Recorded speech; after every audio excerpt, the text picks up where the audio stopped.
Yeah. No. Don't get me wet after midnight. I don't know. Twice. I'm a gremlin. Don't get my gremlin wet. He's not a gremlin. He's a mogwai. I'm having nightmares now. And he makes the gremlins. I shave my pubes, so there is no mogwai. Please just shut up. I cannot. I can't stop. God damn it, I won't stop. Oh my god. We're doing Gremlins 2 on the Power Trip Gaming Retrospective. Yes, we are. Gremlins, the dos. Gremlin? How would you say that in Spanish? Gremlinos dos. You would just say Gremlins. Gremlins dos, yeah. Oh. I thought they had a word for Gremlins. No, unless they use a different, like, goblins or something like that. What do they call the chupacabra down there? Chupacabra. Ah, fuck. Alright, you can tell I'm very well traveled. I can tell. Alright, so, yes, we're talking about Gremlins 2. We are talking about Gremlins 2. Solid. Not really solid, no. Yes. Andy, I'll solve all your problems. What? Gremlins is Gremlins. El Duendicio. Well, What? the Gremlin. I don't know. Well, that's for another, but... Jinx. I don't know. Anyway, Gremlins 2. The first Gremlins game was not on the NES. Thank you very much. It was Atari fuckers. Atari 2600. They Goonied us. They did. Well, Sort except of. the Goonies only came out in Japan. It never came out here. And it was a shitty game. I didn't like the first Goonies game. I didn't mind it so much. I didn't mind it so much. Actually, and I take that back. It did come out here in the United States. The Goonies did. Came out in the United States, but only in arcades. Because I remember playing the arcade game at a Pizza Hut. And I didn't know it was the Goonies at the time. Back when going to Pizza Hut was fun. Yes. When it was an event. I used to love Pizza Hut. Because they had an arcade cabinet that had Rally X, Dig Dug, and a couple other games, and then they had one of like the cocktail tables with sit-down ones. Donkey Kong Jr., Yeah. and two other ones. The one, but I used to love going to the one that I went to on one side, because it was like one of those sit-down ones, but on one side it was the Goonies. Yeah. And on the other side, Magic Sword. Fuck Magic Sword. By the way, it wasn't Pizza Hut.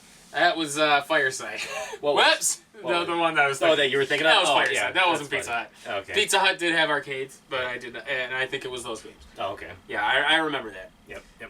So, anyways, Gremlins 2. Yes, Gremlins Gremlins 1 was on Atari. 2600. We both don't know what it's like. Nope, I've never played it before. Nope. But it can't be that good. No, most games weren't on the Atari. Yeah, no, I don't think so. Mm. So, but Gremlins 2 was a decent foray into the It wasn't bad. into the Wasn't Nintendo and the technology. This was who? Sunsoft? It was Sunsoft. Sunsoft. Yes, it was Sunsoft, and they I feel like they had a lot more hits than they had misses. Blaster Master was Sunsoft. Yeah, Blaster Master, the Batman games were as well too. Return of Joker. I'd say they were on more than they were off. Definitely they were. Yeah. But I think that with any big company, there was games where you expected a certain level to come out, and I just don't think that this was that. You don't think this level. hit the mark, huh? I don't think it did. But before we get into that, what do you give this game for difficulty? When did this come out? When did Gremlins 2 come out? 1990. I want to say it was 1990. It was 1990? Yes, because the first movie came out in 1984. Love the movie. And the second one did not come out for a while. Phoebe I want to say it was like 5 years, so 1989, and then this game came out in 1990. I remember watching both of the movies on a bad movie night that we had one time. Really? Yeah. See, I wouldn't consider either one of these a bad movie. They're not. That's just what we would call it when Kevin would come over, we'd order a large pizza and watch movies and drink. Just random movies. Just random movies. I think we watched all 4 Jaws movies. One time we watched Sharknadoes. Just such stupid shit. And I think we were preparing for Gremlins 2, actually, the game. And I had watched the Gremlins movies. I remember having a huge crush on Phoebe Cates. Oh, really? She was a babe in 2. Yeah. Well, it's funny because they, so Gremlins 1 was basically like a underground hit. Like, it did so much better than they had anticipated it being. And it was supposed to be just kind of a one-off, it's done. One and done. But then the movie company, obviously, they said, hey, we have to capitalize on this, we need to do a sequel. And the director who did the first one, Joe Dante, he wanted absolutely nothing to do with Gremlins 2. He didn't want to go back to it. And so that's why Gremlins 2 feels almost like a slapstick comedy versus the first one, which was a horror comedy, or like a dark comedy. Yeah. But it was a lot more serious of a tone. And the second one was just like completely. It was goofy. It was goofy. It was ridiculous, and it was because he wanted to make it as crazy as he possibly could to show that he did not want to do it. So there'd be no Gremlins 3. That's basically, yes. I could see them nowadays making another Gremlins movie. Mm-hmm. Yeah, because that seems like something that, that they would do. Going back to the nostalgia, oh yeah, and especially the Gremlins, which people have. It's part of culture. It's pop culture. Mogwai, the getting wet after midnight. Kids and after midnight. Products of the '80s. I mean, yeah, they were influenced by Gremlins. Like it defined the generation. It was definitely a pop culture thing for a long time. Yeah, definitely. But I liked the movie. I liked it a lot. So when we went into the game, I was expecting, to be thoroughly thrilled. Well, I guess, we'll get into it. As far as the difficulty goes, I remember there were passwords, which automatically makes this game a little more bearable. I remember controls not being super great. Shooting at a diagonal, which I remember when we were doing Jurassic Park, I had alluded to Gremlins 2 and the fact that shooting diagonal was nigh impossible. No, you could not. Well, no. I take that back. You could shoot diagonal in this game, but you could not shoot diagonally without moving in that diagonal direction. You couldn't stay diagonal. Yes. That was the issue. And a lot of enemies, like the smoking gremlin that would shoot the fire at you, his fire shot went so far, but you couldn't hit him because he was at a diagonal. Mm-hmm. Not to mention, you couple the fact that you would take double whammy damage if you were hit and then knocked back, because there was knockback into a pit, so you would get hit not just from the initial hit, but then the pit damage. It was shit. Mm-hmm. That made it extremely rough. Although I did like the fact that you got a balloon that would kind of take you out of the pit, and you were like invincible. You could float around for, I want to say it was like 3 to 5 seconds. Mm-hmm. Probably 3 seconds, let's be honest. That was cool, and it automatically started you with 1. So like you could just jump in a pit and skip a chunk of the level right from a continue. Sure, yeah. So that was kind of a cool touch. It was unlimited continues, basically, because you had passwords. The game was decently long. I don't remember how many stages. I want to say it was 6 stages. I feel like maybe it was 6, yeah. I remember you got upgraded weapons at the end of some of the stages. Like you started with the tomatoes or whatever, and then you went to the matchstick, then you went to the crossbow, and then you went to the triple shot. Yeah, because you were basically, at the end of most levels, you were picking up an item. And part of it was, there was a crossover in the Gremlins 2 movie where it was Rambo. Mm-hmm. And so he basically was he got the paper clip and it could shoot like matchsticks, basically. Yeah, it was cool. Yeah, it was really cool. And so in the game, they made it so that like you would get the matchstick, you would get the paper clip, and then it's like it would upgrade your weapon as you went on. And so, which was a cool touch. It was a nice touch. Yeah. 5 stages.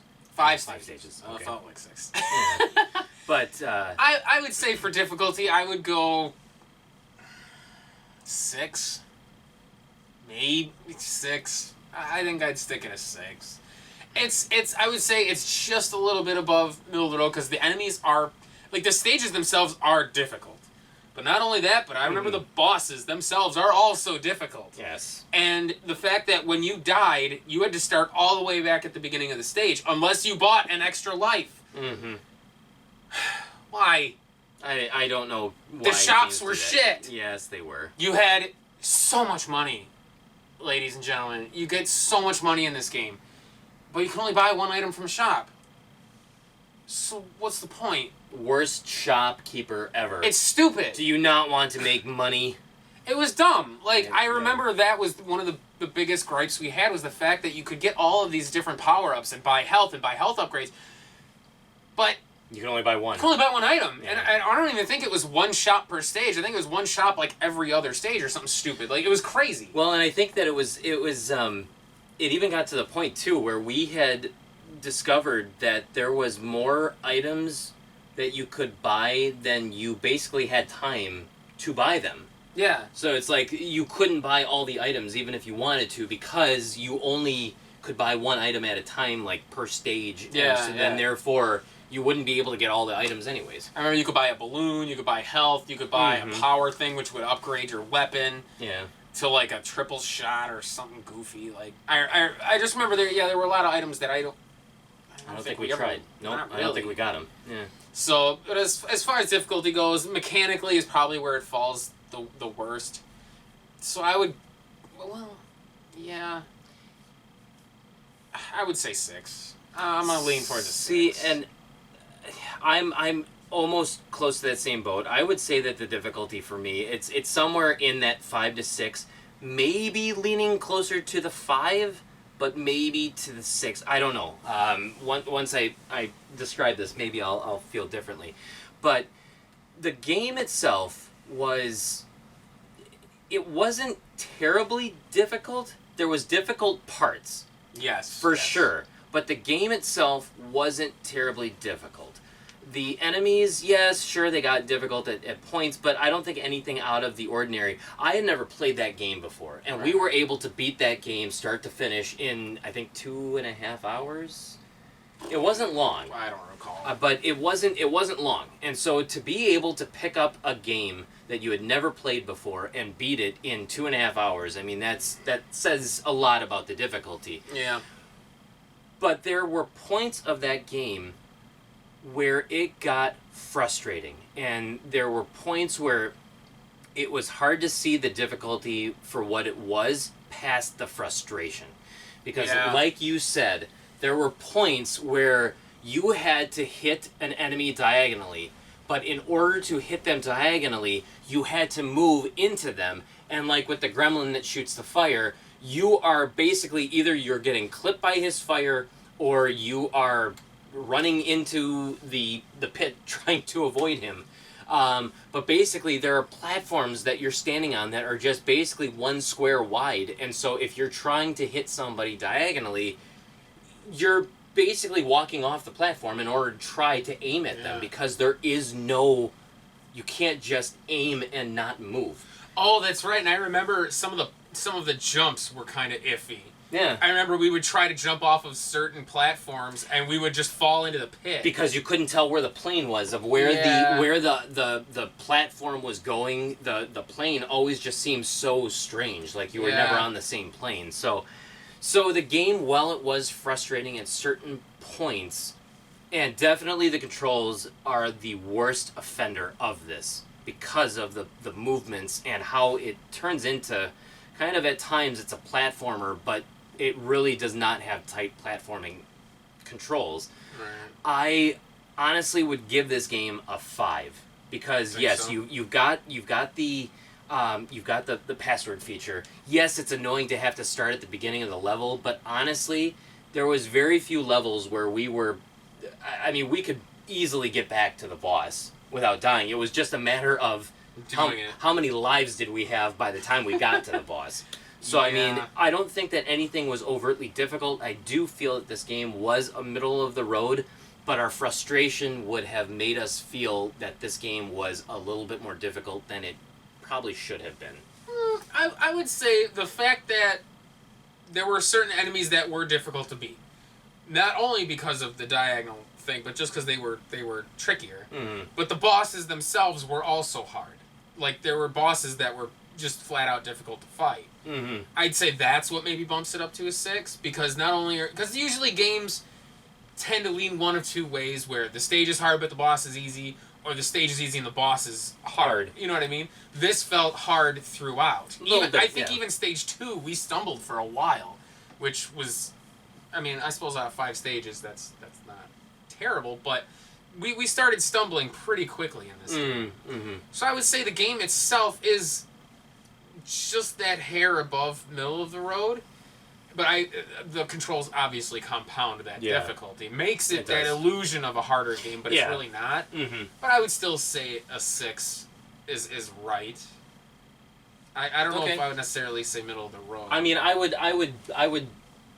default and lean towards you because I was already in that boat where I felt like it was 5 to 6, and if it's middle of the road, it is definitely just a little bit above middle of the road. It's not easier than that. So it's definitely not. I would say I would feel comfortable giving it a 6. Okay, it's a very low 6, but I think it just inches up to that 6. Yeah. In my opinion. All right, so we got 6 for difficulty. Paul, what would you give this game for the fun?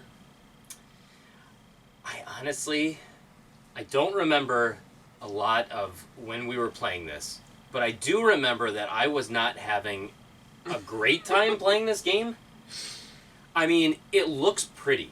It's a good looking game. It sounds great. The music is classic Sunsoft. They had just kicking, rocking soundtracks. I love Sunsoft's music. I think that they are so underrated and so underappreciated that people don't bring up just how great the music on Sunsoft games were. Play Blaster Master if you want a true tribute to their soundtrack. Yeah. Blaster Master, the fucking soundtrack is phenomenal. I mean, hell, even it's so good. Batman: Return of the Joker was fantastic. Like I felt pumped up playing that game. Yeah, well, even the original Batman. Yeah, the game was the soundtrack was very good, and the cutscenes were fantastic. Oh, and you could tell that after doing Batman, that Sunsoft was still kind of doing that with Gremlins, being around that same time, 1990.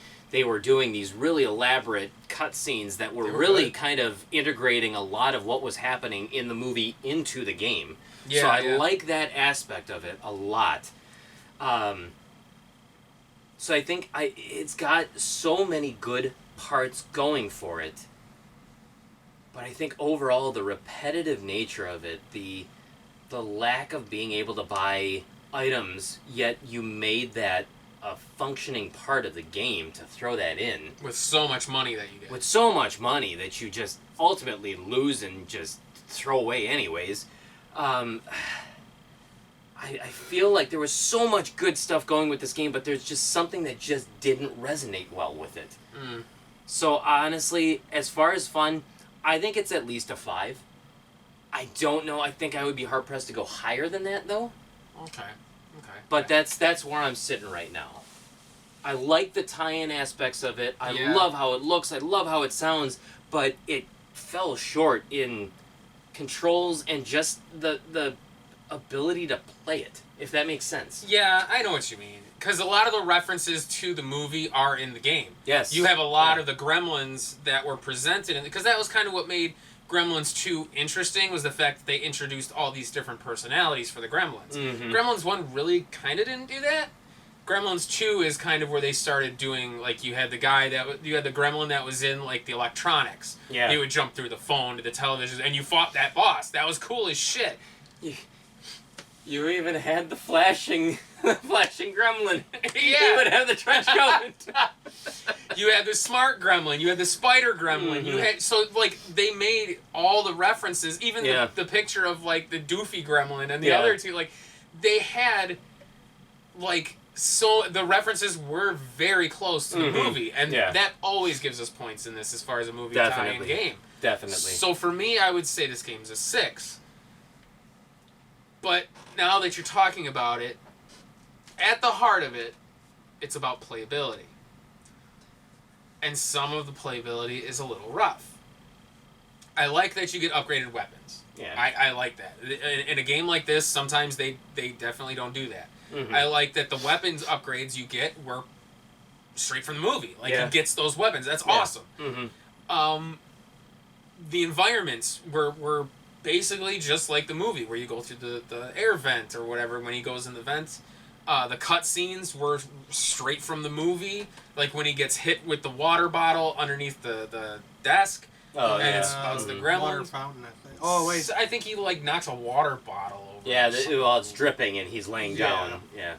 So that was cool. Like even when he has like the bandana on, I feel like there was a scene where it showed him with the bandana. It was just the little Yeah. it was the little Rambo. It was cool. Like so as far as like the references go, I feel like that's kind of where the 6 comes from. And you're not gonna hear me say this often. I think that kind of almost weirdly excuses some of the playability because it wasn't an unplayable game. No, We by no play means games was that it. No. are 100% unplayable and they're bad, like Rocky and Bullwinkle, Fox's Peter Pan and the Pirates. Yeah. Even Wayne's World to a lesser degree. But this was still playable. It's just there were hiccups in the playing. Yes.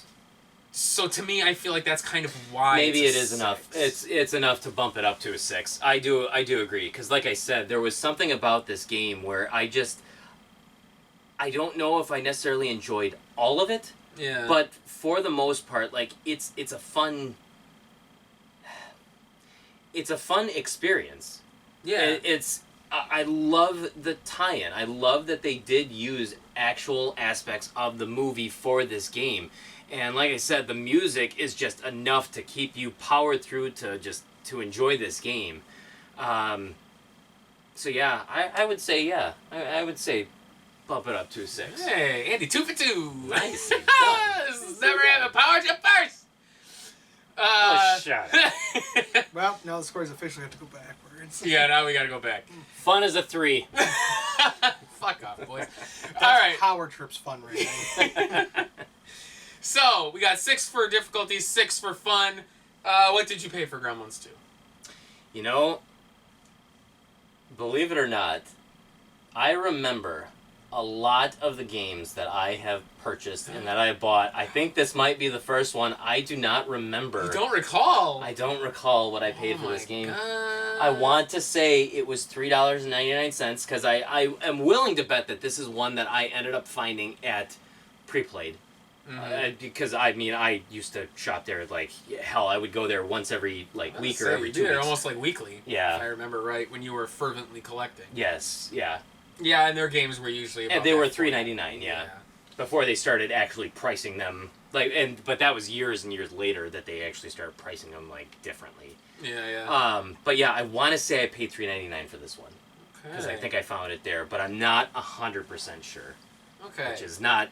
It's not indicative of a bad memory. Well, no, but it's weird that this is like the first one I really don't have a strong memory tied to of buying this one. Well, to be honest, we've gone through 205 games at this point, and you've remembered basically all of the prices. We still have so many to go. That's still impressive. True. That's true. So, I mean, we won't forgive one. So, as of this video on pricecharting.com, Gremlins 2 goes for $18.62. $18. Paul Michael Bisquiglia. That's not his middle name. That's not his last name. Hell, it's not even his first name. These are stage names. Paul and Andy are stage names. This isn't even our actual names. Shut up, Scott. Do you feel 1862 is good, and would you recommend it? I feel like, in the end, if you like movie tie-in games, and you have a fond memory of the 80s, even though Gremlins 2 is really it's borderline 80s. Yeah. Honestly, I think it is worth it.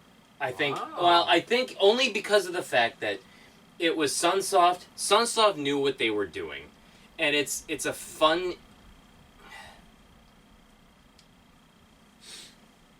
I mean, it doesn't surprise me because Sunsoft Blaster Master is around that price. The Batman games have been just going up. Oh, yeah. I think the first one may not so much, but Batman Return of Joker has been that game is actually going on $40. So I mean, it's it's indicative that Sunsoft knew how to make games. So I don't think that you will be disappointed by it, but at the same time, I would say tread carefully because I don't think you're going to be blown away by it either. No. So I think it's worth it, but don't expect to be wowed. Yeah, I would say, like you said, as far as movie adaptations go, this is pretty good. Mm-hmm. I mean, there's some bad movie adaptations that are more expensive than this. Yeah. So this is not a bad price. If you love Gremlins 2, this is a good game to play because it's pretty close. You know, it's a good outline of the movie, and it's enjoyable. It's relatively challenging, and it's nice because it's kind of a leisurely challenging where you get passwords to come back. Yes. It's not like you have to do it all in one. You don't have to do it in one go. The graphics are good. I remember liking the graphics. Oh, definitely. Music is good, as you said. So yeah, I would agree. This is definitely worth it for. It's a little higher than I'd say we would normally go. Yeah, I was gonna say it's a little higher, and if it goes, if it continues to rise in price, then it would maybe make me think twice about recommending it. But at the same time, I would recommend this game just because I think if you like movie tie-in games, you owe it to yourself to at least try it. You may not like it, but it's definitely going to be a unique experience that you don't often get. And Sunsoft, like I have said before, I feel like I'm beating a dead horse, but Sunsoft knew their shit. They knew how to make a game. They knew how to do good stuff. And I think that this really doesn't... It falls in line with what they were capable of. Yeah, I would say so. It's definitely not a dud. No. It's a worthy game. They have better, but this is still... It's still good. Yeah. It's still good. I'm inclined to agree. So there you go. That's our retrospective of Gremlins 2. The new batch. The new batch. That was actually batch! That was actually the subtitle of that. Yeah, it's called The New Batch. I think it's even called Gremlins 2, The New Batch. That's what I literally just said. Yeah. Well, the Goonies 2, well, that was never actually a thing. It wasn't ever a thing. Yeah. Hit us up on Facebook! Hit us up on Twitter! Go to PowerTripGaming.tv. We'll take you directly to the channel where you can watch all of our other videos, like Gremlins 2. The link is in the description to the playlist. And you can watch any of our side quest material as well, too, where we play games that aren't the NES, like the Super Nintendo, the PlayStation, the Sega Genesis, and the GameCube, and other stuff. That's right. The Wii! The Wii! And if you don't feel like contacting us on Facebook or Twitter, you can always go to or email us at nespowertrip@gmail.com. Nice recovery, Andy. And you can always check us out on iTunes and Stitcher to check out the PTG Powercast, where we talk about video game stuff and everything else. And everything else. And everything else. Everything indeed. else. Yeah. So, that'll do it. That will do it. Next time on the Power Trip Gaming Retrospective. We'll review something better. We will. Actually, we will. Yes, we will.